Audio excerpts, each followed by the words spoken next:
Hi, everyone, and welcome to the Liver and Guts podcast. My name's Dr. Kash, and this is my first AMA, Ask Me Anything.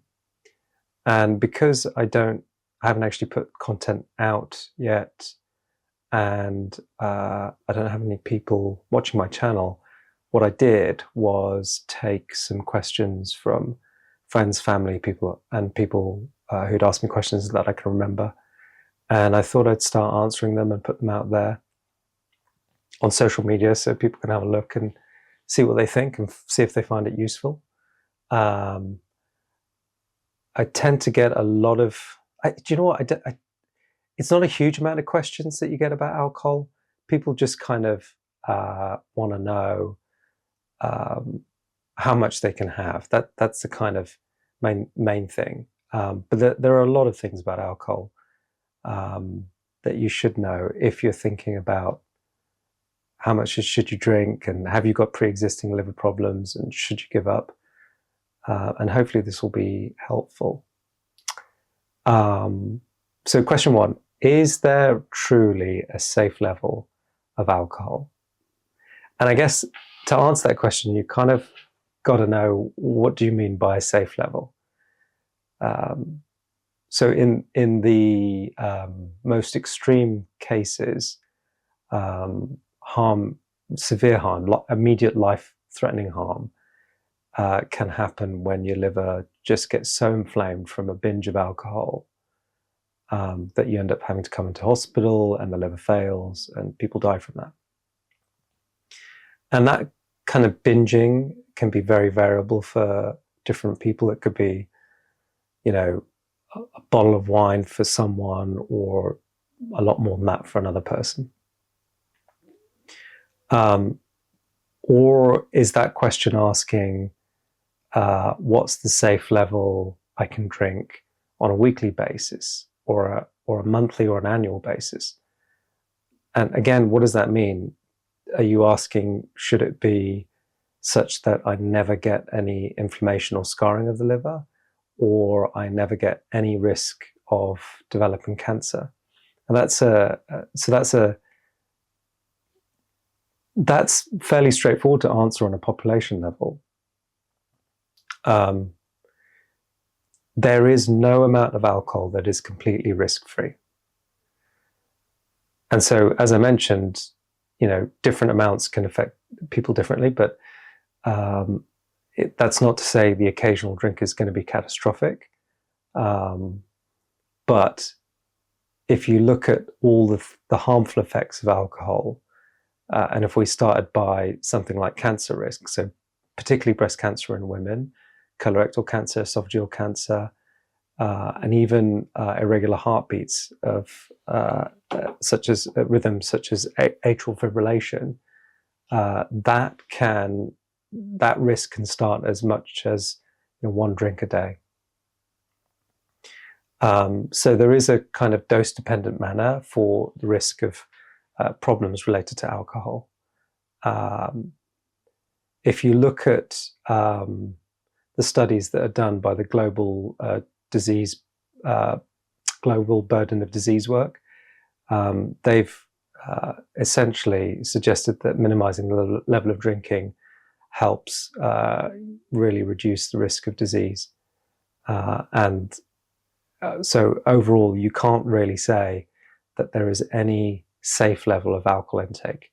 Any amount of alcohol will provide some degree of increase in either cancer, cardiac complications, symptoms, GI symptoms, liver damage, liver scarring.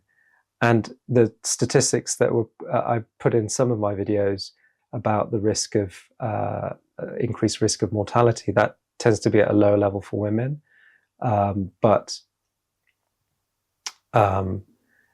that's the risk of dying early, reducing your lifespan. You can imagine all the effects that you can't pick up in a study or haven't measured in a study that occurred before that. So if there was a essential answer, a simple answer to that, I would say, unfortunately, there's no amount of alcohol that you can say at a population level that has zero risk. there's always going to be some risk. Equally, I know people will say, well, there's a risk of, eating sugar and other things, but, alcohol is a particularly toxic substance. It is a type 1 carcinogen. I think if it was a new product that was invented now, I think a lot of countries wouldn't necessarily allow it to be sold. So I would bear that in mind when you're thinking about whether alcohol is safe at all. And I might be biased because I'm a hepatologist, but there you go. And by the way, it's not like I'm a complete teetotal. I might have a small glass of champagne at a wedding, something like that, but I hardly drink. Question 2, I only drink on weekends. Is that better than daily drinking? So technically, yes, binge drinking does put you at higher risk. So if you have a binge drink, let's say your limit is 14 units a week in the UK, which is about 7 pints of 4% beer. If you were to binge all of that on a weekend, then your risk of causing cardiac arrhythmias, acute pancreatitis, high blood pressure, intoxication that causes an accident, impulsive behavior, cognitive impairment, even the day after, is much higher, and liver damage. So bear in mind what I mentioned before, that the amount that people binge on, how badly it affects your liver is quite variable. And it kind of depends on what state you're in. Are you well hydrated? Are you a bigger person? Are you a smaller person? Did you have anything to eat earlier in the day? And I mentioned that is a real thing. So if we're saying binging versus not binging and drinking every day, the binging is worse. If you said, okay, well, I drink something every day versus I drink 3 times a week after meals, the person that drinks 3 times a week after meals is probably better off than the person that's having it every day and a constant insult to the liver. There was some literature suggesting that in women at least. So again, how you drink alcohol can be quite important on how it affects you. Just remember also that even if you're drinking the same amounts and at different times, you're still getting that oxidative damage, that oxidative stress and inflammation going on, the spikes of damage to your liver.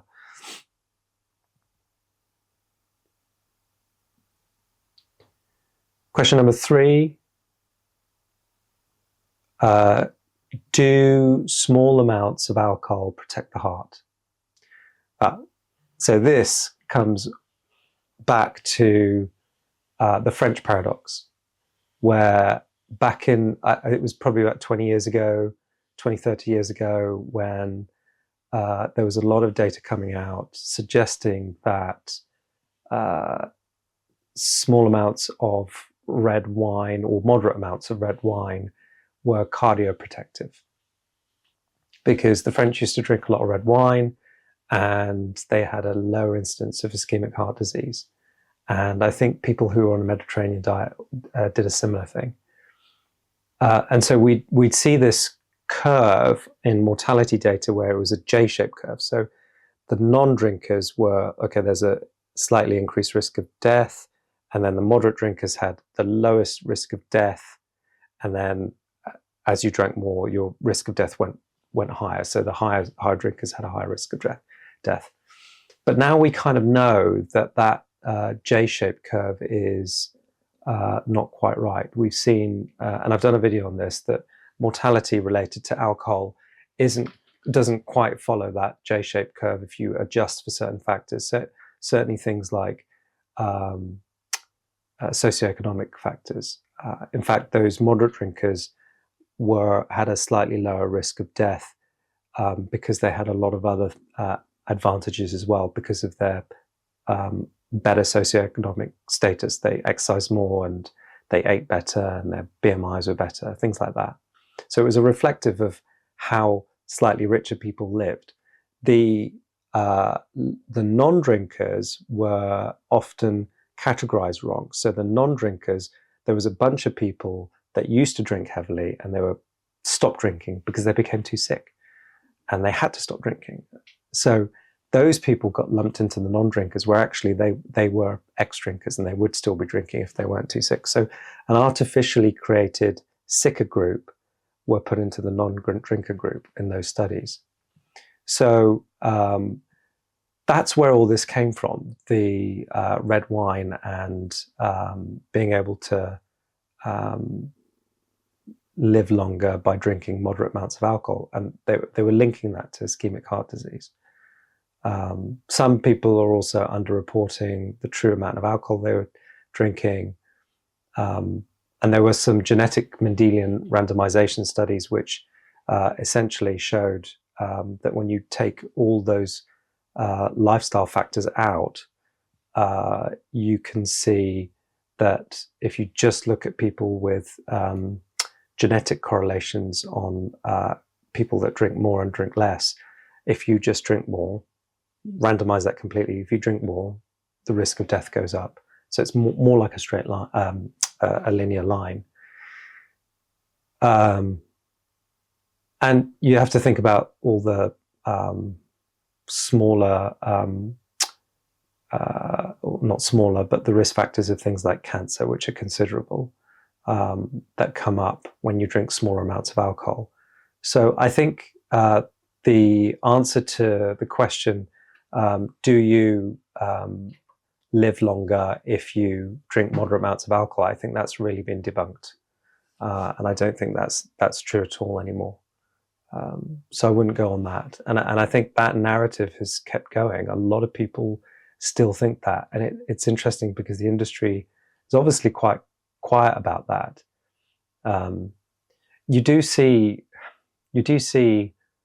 I don't want to blame any celebrities in particular, but you do see celebrities selling alcohol products. And, I don't know if they've been misled into the harmful effects of alcohol. You only need to look at the accident emergency, the ER data on the highest cost burden of people coming into the ED department, whether it's falls, injury, intoxication, head injuries, all that kind of stuff. So do small amounts of alcohol improve your heart health? No, they do not. That's been debunked. It's just everyone's kept very quiet about that over the last 10 or 20 years. Question 4, is red wine better for me than other alcohol? So benefits of red wine, the polyphenols in red wine, resveratrol, I think. So if you were to drink for, a bottle of wine over a week, let's say 10 units of wine in a week and versus 10 units of beer, the question is that 10 units of wine less harmful? Is that the question? Is it less harmful than 10 units of beer? Well, if you look at the amount of polyphenol in red wine, it's going to be really, really low. It's tiny. So lower than the levels they'll use in lab experiments, most likely. So if you adjusted for that and look at the grams of alcohol that have been consumed, you would essentially just be looking at the damage produced by alcohol. I don't think that you can say one type of alcohol or alcohol drink is going to be less harmful than another type. If you're drinking the same amount of alcohol, the same number of grams of alcohol, it doesn't make a whole lot of sense to me whether you're drinking 10 units or 10 grams of red wine, white wine, beer, or spirits. They'll all cause the same amount of damage. They'll all have the same effects on cancer risk, on gut lining damage, on oxidative stress, on liver damage. It'll all be the same. The only thing I'm thinking is that it's easier to binge that 10 units on spirits. So if you were to binge that spirit, you're more likely to be able to binge drink that spirit easier than say beer, because it requires a greater volume. So in that essence, if it's less likely for you to be able to binge it, then beer could be considered less harmful. But I don't really want to say that, because then people will start thinking about drinking beer because it's not as harmful as spirits. They're essentially the same. They're essentially the same. When it comes to the alcohol, you're drinking the same amounts of alcohol. I can't say that anyone is safer or better.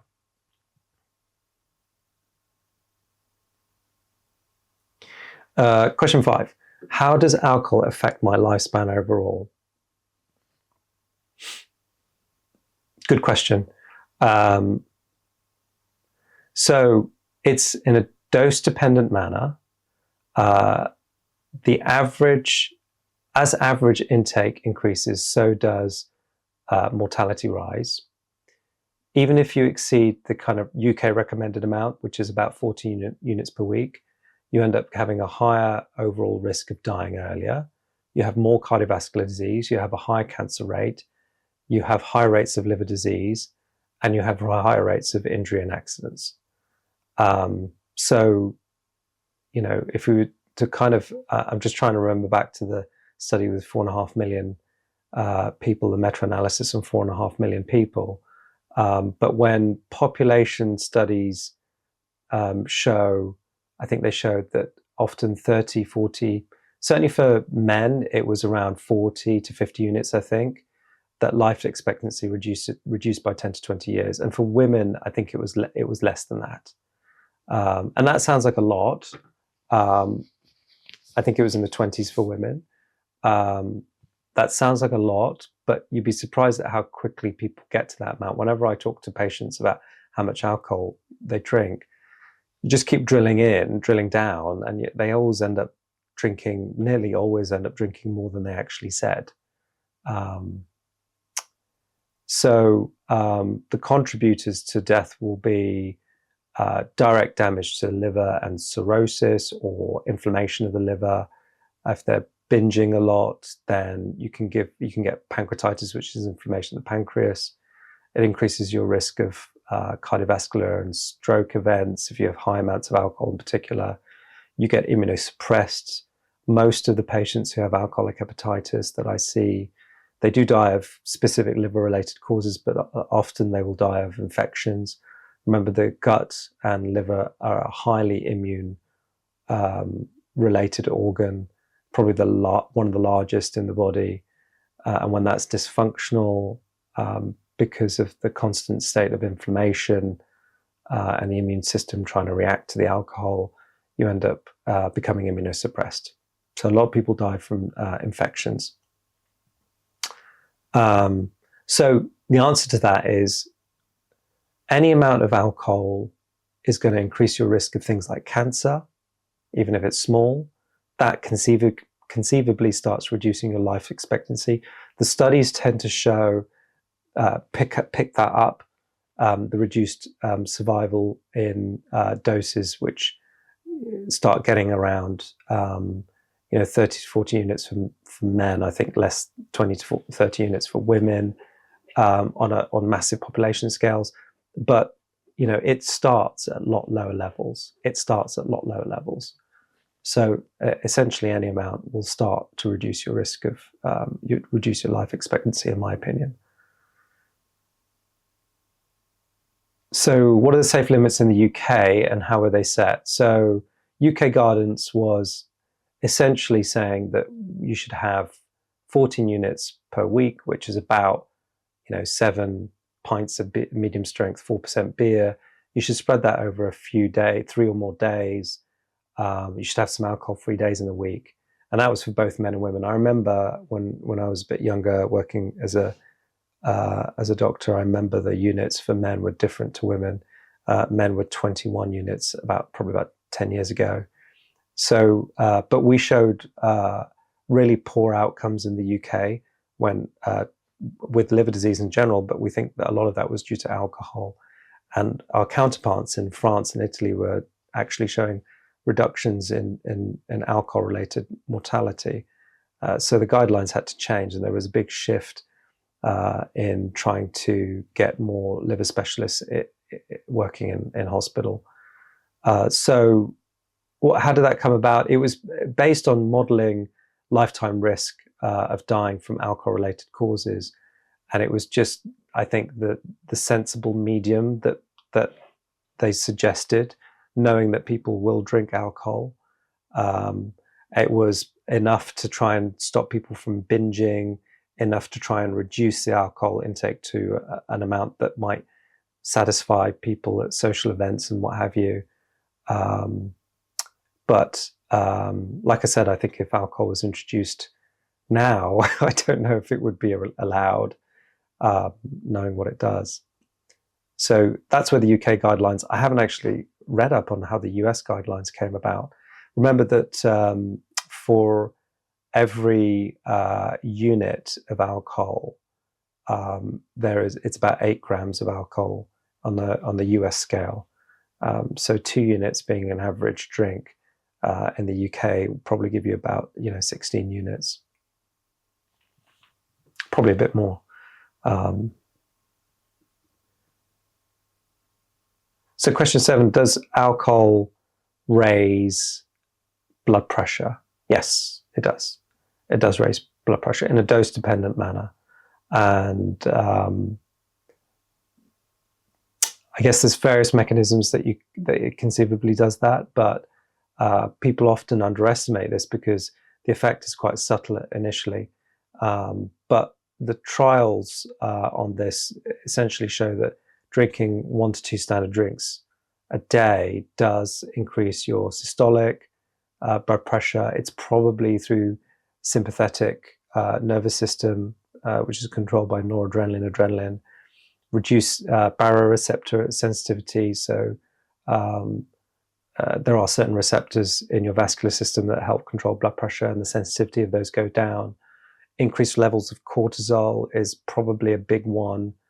Cortisol is a hormone that's normally released, which does help. It's a stress hormone which is released, and it can increase your blood pressure. You get higher amounts of that under stress, which alcohol can cause. So when you reduce the alcohol intake, you can get, like if you went down to 0, you would reduce your blood pressure most likely between 2 and 6 weeks, particularly if you're a heavy drinker. And so that is a really important way to improve cardiovascular health by cutting out alcohol intake. It really does help. So it's worth a go if you've got high blood pressure. And look, remember, when your blood pressure is high consistently, your vascular system, your endothelial lining is constantly getting that push, that pressure, which may be causing it that little bit of damage. And when that occurs over, a long period of time, that's going to lead it more susceptible to causing changes in the heart, pressures on the heart, and increase the risk of clots developing, cardiovascular disease, heart attacks, atheroma, that kind of stuff. So blood pressure is really important in controlling. We should all try and get it checked. There are other things that help reduce blood pressure. Weight loss really helps. Changing your diet really helps. Not smoking really helps. But alcohol is one of those things where not everyone who drinks heavily is massively overweight, so they just assume that they're not going to have a high blood pressure. The caveat with all of this is, I would say that a lot of my cirrhotic patients with permanent damage to the liver who have liver cirrhosis, they tend to run a slightly lower blood pressure. And that's not necessarily because we've got them on various drugs. One of the drugs we have people on are beta blockers to help prevent bleeding from various veins that develop in the gullet due to liver cirrhosis. But they often run a slightly low blood pressure. It's not necessarily a good thing. That's not necessarily a good thing for for the cirrhotic patients. They're unwell in many other ways. But for those patients that haven't got liver cirrhosis and drink a fair amount of alcohol, it's more likely to push up your blood pressure over time. Question number 8. Is alcohol a major cause of cancer? I think we've talked about this already for a little bit. The answer is yes. And I think that is something that's not really well recognized. I did see a patient the other day who had a very successful, and she looked really fit and healthy, and she had successful treatment for breast cancer a couple of times, and she's a really nice lady.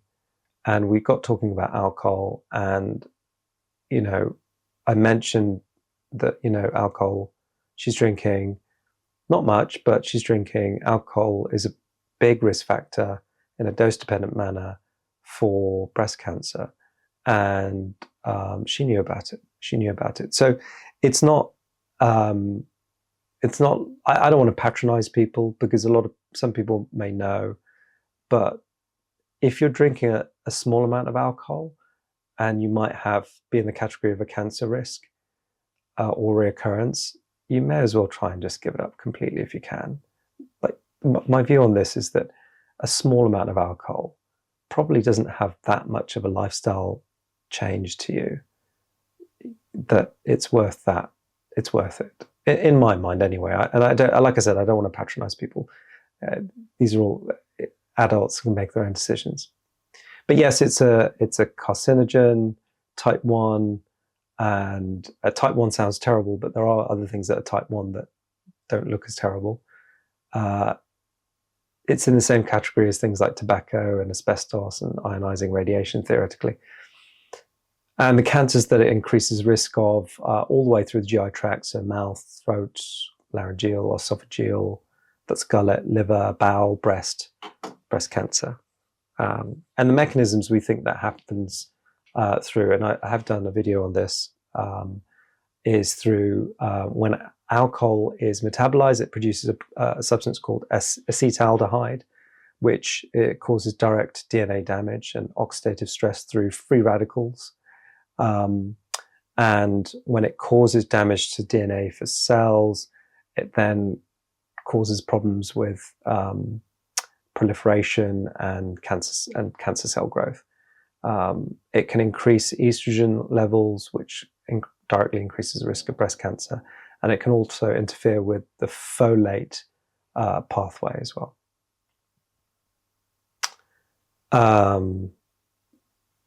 So we don't know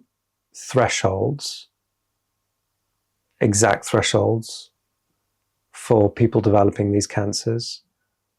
My feeling is, if you're worried about cancer, don't drink alcohol at all.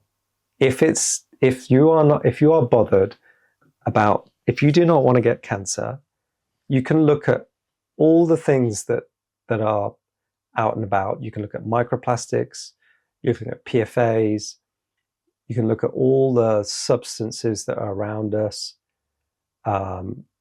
You can look at radiation coming from phone towers, electrical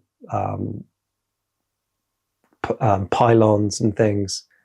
You can look at stuff that is being put in the water. But if you drink alcohol, it doesn't make sense worrying about all of that kind of stuff. You may as well cut the alcohol out first and lose some weight and get rid of your visceral fat. Those are big ones that help prevent GI cancer. And like I mentioned, I haven't mentioned actually, that my theory is, well, it's not really more than the theory. If you look at things like the top 10 causes of death on the CDC website for the USA, and I just remember the CDC website better than other departments. But when you look at the top 10, and you look at, for example, number 1 being cardiovascular disease, heart attacks, I think 800,000 deaths per year. The second one being cancers. Now, I would say that, and then if you look at liver disease, it's down at 8 or 9. And in between there, you've got respiratory, stroke, Alzheimer's, dementia, diabetes, right? If you just group that slightly differently, because it doesn't make sense in my mind to have all the cancers lumped together. It doesn't make sense to me. It makes sense, but I feel like there are other ways of looking at this. A cancer in the bone or the brain is very different to cancers in the lung or the liver. The GI tract cancers, they are very different. Liver and colon cancer is different, but it makes sense grouping that system together. And if you were to take all the cancers apart and to say, okay, well, take all the lung cancers and put it with respiratory disease, the biggest group, and take colon cancer as the second biggest cancer, plus all the other GI cancers, so all the ones down the gullet and the liver, take them and put them with liver disease. If you did that, number 1 would be cardiac. Number 2 would be respiratory. And number 3 would most likely be GI, which means that, and if you imagine that all the GI causes of the associations with GI cancer, liver, gut, all of that, are very, very similar, like alcohol, obesity, visceral fat, insulin sensitivity, diabetes. If you look at smoking, if you look at all those things, they're all linked together. It makes you wonder, why is there not more attention on the GI tract? The other thing I would say is that those GI tract cancers and liver disease are some of the fastest rising causes of death, faster than dementia, faster than cardiac disease, fastest in terms of rising. And what that means is that if it's already at number 3 if you lump them all together, but that's the one that's rising the most, the fastest. Isn't that one of the ones that we need to worry about most? Sure, I accept that cardiac disease and respiratory disease, they're higher in numbers at the moment, but we have to look at the trajectory of other causes of death. And so that's what worries me, because if we fast forward 20 years, my kids are going to be in a real predicament, because these diseases are scary. You do not feel them a lot of the time. That is why we have bowel cancer screening programs. A lot of people, we find cancers, they didn't even know they had it. It's not pancreatic cancer, terrible one. You end up diagnosing very late. Liver cancer, I found so many liver cancers every year. We just did not expect it. It was really hard to pick up on an ultrasound. Cardiac problems, you might get chest pain symptoms beforehand to warn you. Respiratory problems, you might get coughing up blood. You might get, shortness of breath. You might get symptoms, but for liver disease, you feel nothing, and you have to get tested for it. Colon cancer, you might feel symptoms, but you may not. Pancreatic cancer, another one. Someone says, I've got abdominal pain. It could be a million things. And picking up these cancers is difficult, even on scans. Anyway, I digress. It is a group 1 carcinogen, alcohol, and it is a major cause of cancer. Question 9. Can I detox my liver with occasional alcohol-free weeks? Well, what do you mean by detox? So a lot of people say, look, I take this supplement to help detox my liver. I don't know what that means. I don't know what that means. Detox doesn't get rid of fat spontaneously. Is that what it means, to detox, to get rid of fat spontaneously from the liver? Because I don't think there's any product that will do that if, for example, you're still drinking or eating healthily. Sure, okay, if you stop drinking, you can lower your liver enzymes, most likely. If you have scarring of the liver already, you might be able to reduce and even reverse that scarring, but that will take most likely months and maybe even years to demonstrate. It might help improve things like your sleep, your energy, your blood pressure. If you're having a lot of calories through wine or beer, then it can help improve your weight, reduce metabolic syndrome, diabetes or insulin resistance. So if you mean detox by cutting out the alcohol and improving all those metrics, reducing the fat deposition in your liver, reducing inflammation in the liver, yes, you can detox, but I don't really count that as detox. Detox suggests that you're not. It almost suggests to me that your liver is, you're not doing anything wrong. Is there something supplemental that you can do to help your liver? This isn't supplemental. You're just removing a toxin from the liver. So yeah, I guess if it means, can I improve my liver by not drinking if it's not doing very well, then yeah, absolutely, most likely. There are a few caveats there. So as a hepatologist, as a liver specialist, we work and think quite hard to not miss out on a dual pathology, so we call it. So something else going on, either it's fatty liver, a virus, immune-related liver disease, or a genetic condition that's causing damage to the liver. So yes, if the liver is the problem, if alcohol is the problem, then not drinking it anymore can certainly help. And I would suggest it as the first experiment. I often do that with patients. We do a bunch of blood tests. We look for causes of their liver problems. If we're not entirely sure, and I'm not entirely sure whether they're telling me the truth about alcohol or their diet, I say, look, go clean for 6 months and let's see what happens. If they have scarring and the scarring is up, before I jump to doing a liver biopsy, necessarily I'll say, look, let's rescan you and see if there's any scarring after 6 months, or seeing if it's gotten better after living a bit more sensibly.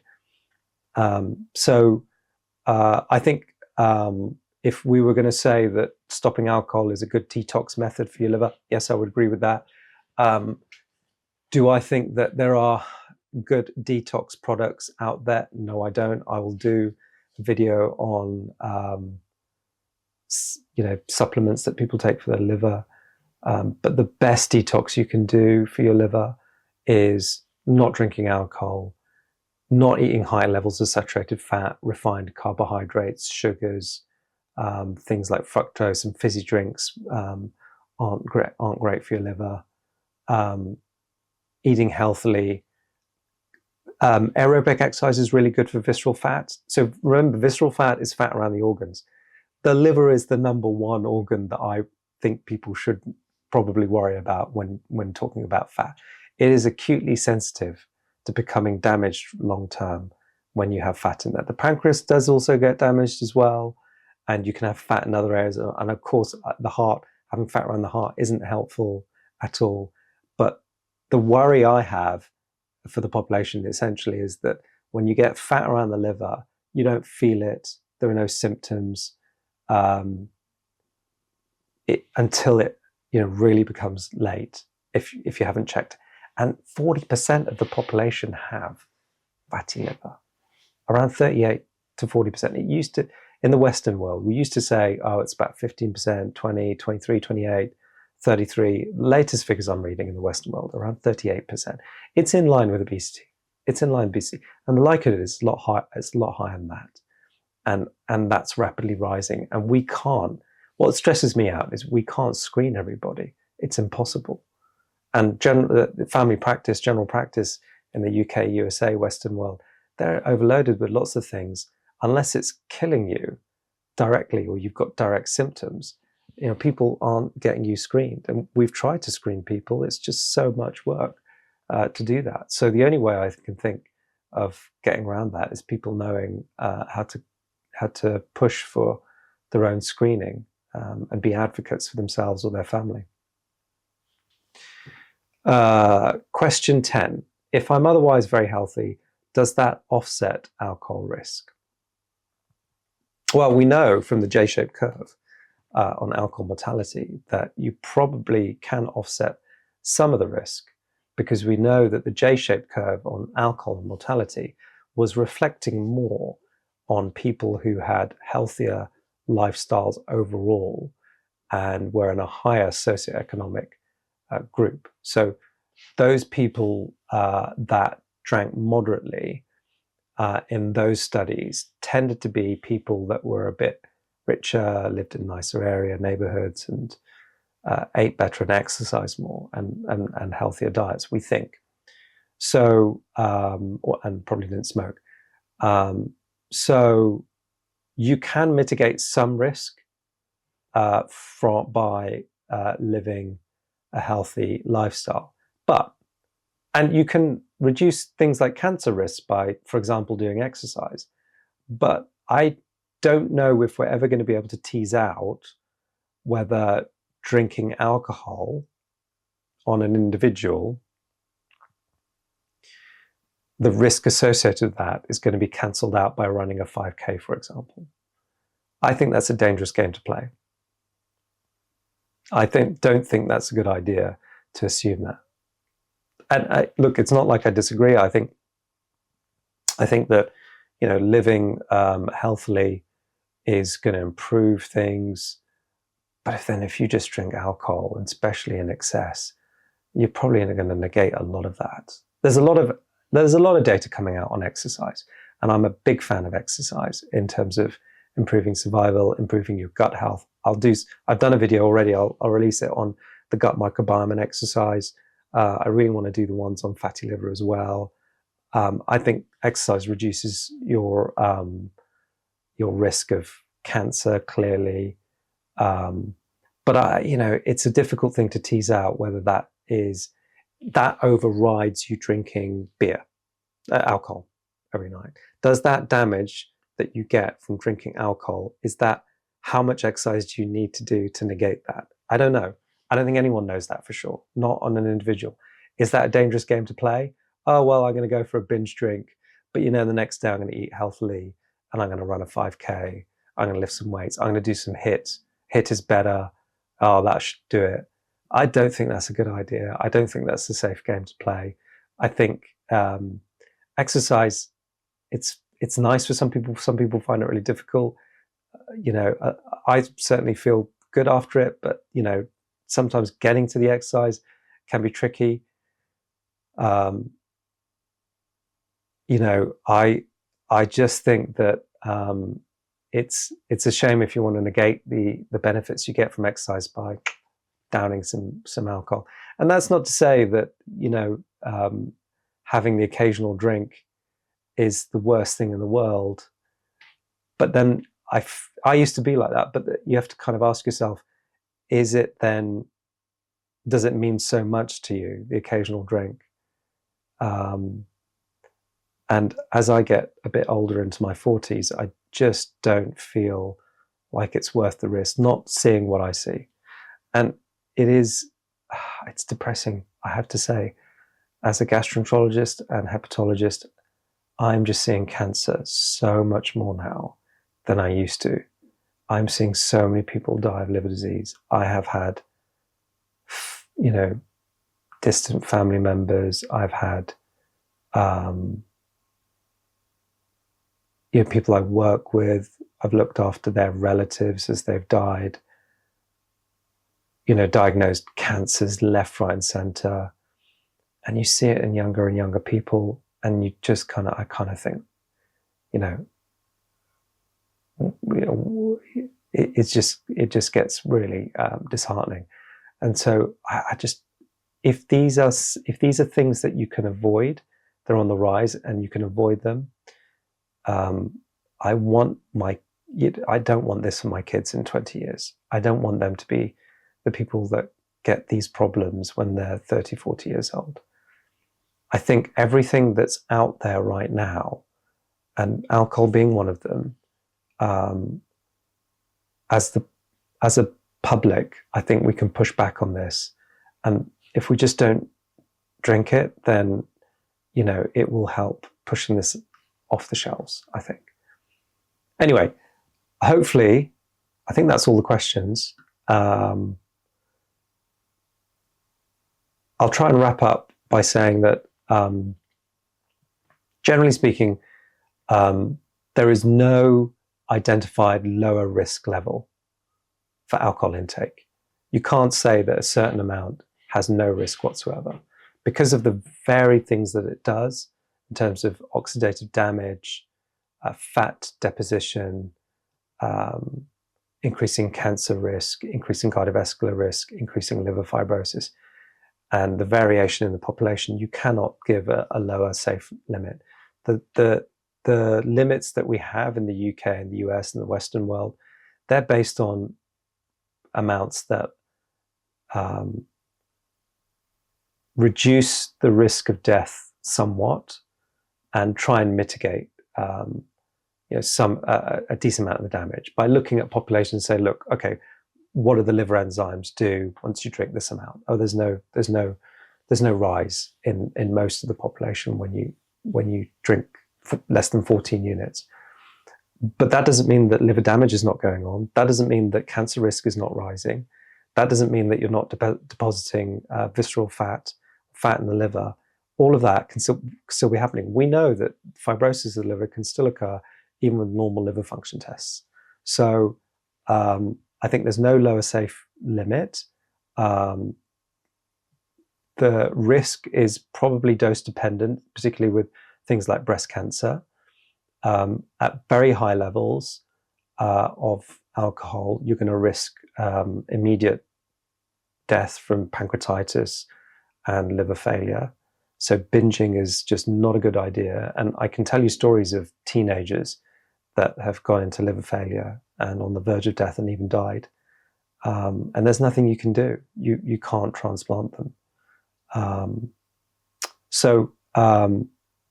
Hopefully that was useful. We'll try and maybe do some more questions on alcohol. I feel that there are some more questions to answer. I hope this was useful, and I'll see you in the next one. Thank you very much.